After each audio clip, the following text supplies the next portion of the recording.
Hi there everyone and welcome back to my garden. So today I've just been looking around the garden looking for things, jobs that I can do in the garden that don't entail me climbing into borders where I can be trampling on bulbs and things or walking too much on the well, I call it a lawn. It's like a thread of grass that runs through the main garden.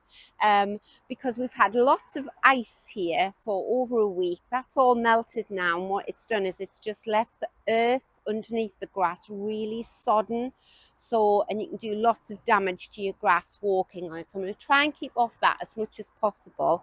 So I'm going to concentrate on doing work at the top of my drive here. It's block paved, hard standing. I'm not going to be trampling on anything or disturbing anything. So I'll show you one of the jobs that I'm going to do today. So this is a beautiful stone planter that one of my sisters bought me years and years ago. It was all planted out beautifully, and then a couple of years ago I bought these. I'm not even sure what type of conifer they are, but they look like they're going to grow straight up rather than bush out, I'm hoping. Anyway, I think what I'm going to do today is I'm going to take these conifers out and put them up individually. So anyway, I'll show you this area here. I sort of planted out seasonally. So in the spring it will have lots of bulbs. In the summer I use lots of pelargoniums. And I'll put a picture up now of what this area looks like last spring.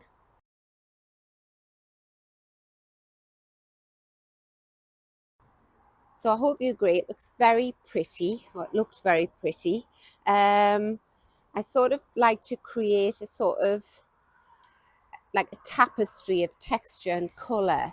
And what I particularly like is getting different height levels. And the best thing to use to get different height levels, apart from little plant stands and things, is to use conifers. So these are quite big and bushy. They sort of bush out.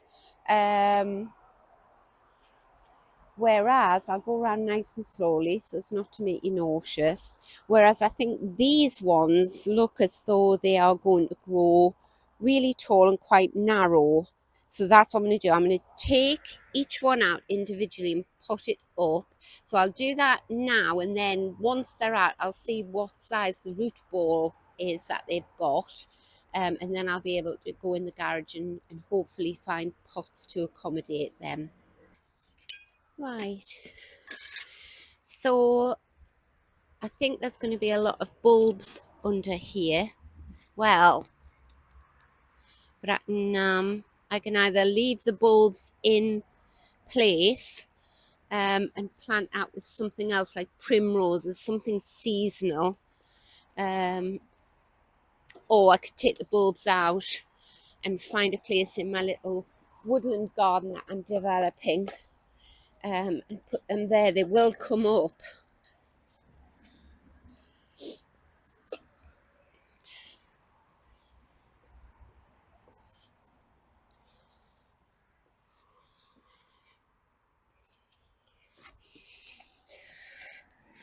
I bought these at a local garden centre.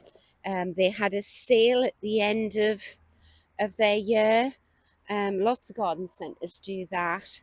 And I was particularly interested in some climbing roses that they were selling half price.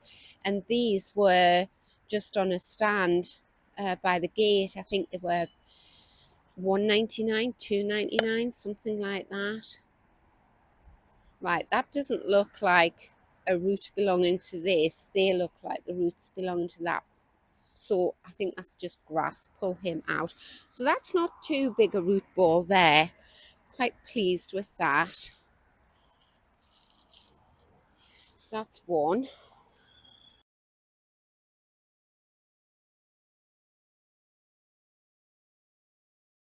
So that is a heather, very sickly looking heather. You can tell why. He is basically the same shape that he was when I put him in. His roots haven't sort of gone out looking elsewhere. He hasn't put on any root.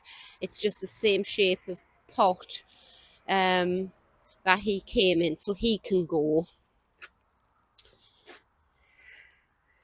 I'm actually looking forward to planting this planter out. I feel a trip to the garden centre coming on. Actually, one of my subscribers last week in the comments, she said, oh, have you never, she or he, I'm not sure, said, oh, have you ever considered getting a witch hazel? And funnily enough, every year for years, I've always thought, oh, I must get a witch hazel. There's actually a witch hazel called Diane. And I've never got round to buying myself one. So thank you for that suggestion. And if I do go this weekend to the garden centre, I shall invest in a witch hazel. Again, for anyone new to gardening, witch hazel, I think it flowers. I probably don't know much more than you, but I know that it sort of flowers in the winter and it has the most beautiful perfume. I can see some bulbs there. I'll take you in close to show you what I'm finding here. So I can tell that this here is just a lump of grass. And pull him out. But can you see here? That's a bulb coming up. Can't even remember what bulbs are in here. This planter has been sorely neglected for the last year. Plonked these conifers in and then that was it. They just got left.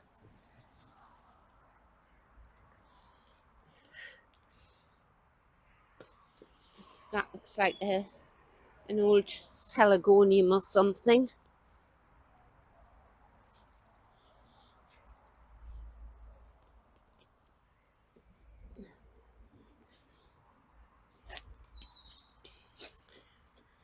Dear me, come on. Right, I'm not sure what you are. I'll take you out. So there we go. We've got a nice trough to plant out there. So I'll just leave that.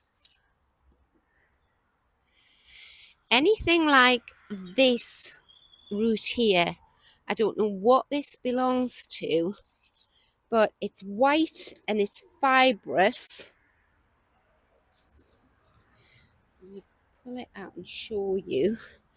You can see I'm trying my best not to snap it because whatever this plant is, I think it's very invasive and I can tell that because of the root. That's it.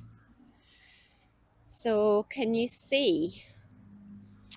It's not actually attached to any plant in particular. And I've got a feeling that if you come across any roots like that in white or pink, I would try and follow them back to the source and dig them out, because I think it, can you see how it has clusters of little roots all the way along?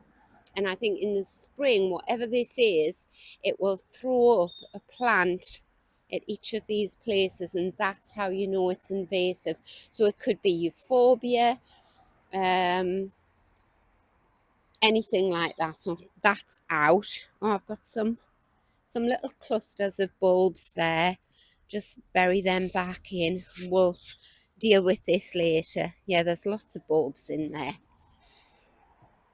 Right, so I'm going to go in the garage and find 3 tubs to put these lovely little conifers in. They've got lovely healthy root system on them.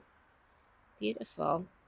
If you've ever looked back at some of my other videos where I'm dressing the front of the garage or I'm playing around dressing the courtyard or the white garden, you'll know that I use different sort of plant stands and I position plants in and elevate them to give me that sort of difference in height. So actually the smaller the pot the better, because it's much lighter and easier for me to squash in amongst other plants. Whereas if I had put one of these in that large terracotta pot over there, he weighs an absolute ton and I wouldn't be able to sort of play around with that very well. Right, so I managed to get a bag of compost at the local garden centre on the outskirts of our village. The other thing you'll notice is that these pots are black, and I do love beautiful coloured ceramic pots, but particularly in the little courtyard through there, the bottom of the wall is painted black. I'll show you. Take the camera through. And what I want is I want the pots to just sort of disappear against that black wall.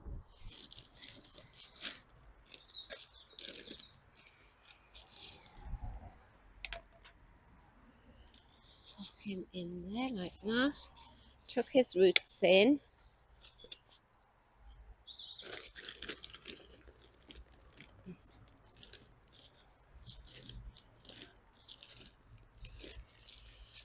And I'm sure these little trees will be fine in these pots for at least the coming year.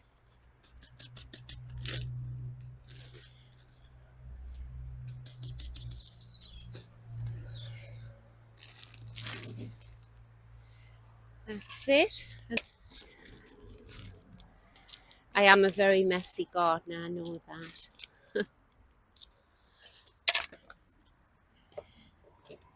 Oh, I'm so pleased I'm getting these trees transplanted. I've been meaning to do this for at least 2 years. Sometimes the weeks just get away from you, don't they?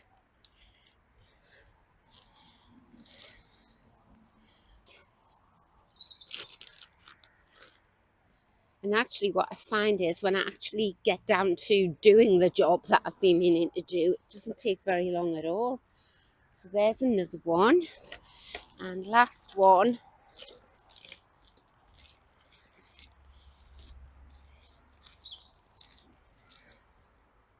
It's a beautiful bird song.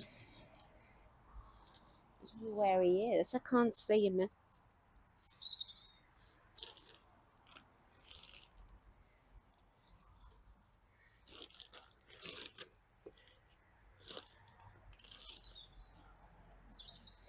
My sister would know what type of bird that was. She would recognise the bird song.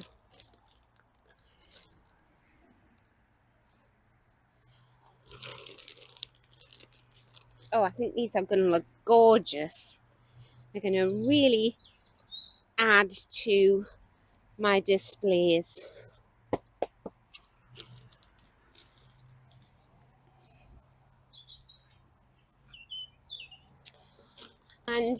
And as with any plants that I'm transplanting at the moment, other than bulbs, so I've just transplanted an acer where the pot had broken. I'm going to put them either in the garage, or these ones will go in my greenhouse just to give them a bit extra protection against the elements whilst they make a new root system. So there we go. Where's my watering can? Give them a nice drink and tuck them up in the greenhouse for a few weeks, because it is a shock to the root system and the plant itself when you take them out of the soil and the cozy position that they were in. And then, just to give you some idea, so if you come back and watch in a few weeks' time, I'll get my homemade barrow that I made out of an old garden lounger and painted in black, and I put that along there with some crates on, and then I create a display. So these little trees will, I can put them at all different levels. I could put a plant stand up there, one down there, and it just gives you a bit more interest. Right, so that's it for today. I hope you've enjoyed the video. And I hope it's given you some ideas. So maybe if you have a look around your garden and you've got some tubs, I know I have larger tubs, where you've got 3 or 5 little shrubs and they've been in there for years and they look a bit bedraggled now. It'll do them the power of good this time of year, even if you just divide them up, give them some fresh compost, put them in their own pot, and then give them a bit TLC, nurture them through the next few weeks while the weather's still really cold. Give them a bit of shelter, and then hopefully you'll be rewarded by the fact that that shrub will just blossom, given that its roots can get out into some new soil. So take care, happy gardening, and I'll see you next time. Bye.